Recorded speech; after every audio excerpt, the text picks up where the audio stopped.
Setiap sen itu kita harus ingat ini adalah accountability, pertanggungjawaban kita. Bukan saja kepada rakyat tetapi kepada Allah SWT. Ya? Yang Allah sebutkan dalam suratul Hajj, alladzina immakkannahum fil ard aqamus salah wa atawuz zakah wa amaru bil ma'ruf wa nahaw 'anil munkar walillahi 'aqibatul umur. Mereka yang diberikan kekuasaan dan amanah tanggungjawab di atas muka bumi.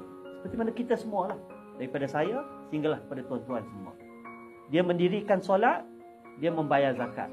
Itu dimensi antara dia dengan Tuhan.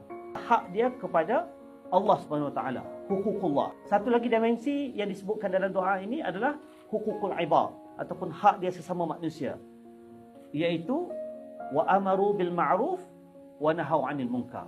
Dia harus menyeru ataupun memastikan aspek kebenaran itu diletakkan pada asasnya, pada tempatnya, dan juga mencegah kepada sebarang bentuk kemungkaran. Dan kita serahkan segala-galanya urusan ini kepada Allah.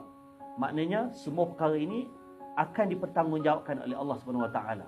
Dan ini satu perkara yang besar. Harapan rakyat di luar sana terlalu tinggi kepada MARA. Sebab nama pun Majlis Amanah Rakyat. People expect us to be whiter than white. Kita ni kena lebih putih daripada putih. Ya? Dan sedikit saja tercala, terpalit, pasti itulah yang akan diungkit berkali-kali dan berulang kali. Soal integriti, soal tabik urus, ketirisan, ini perlu kita letakkan sebagai satu yang paling utama sekali.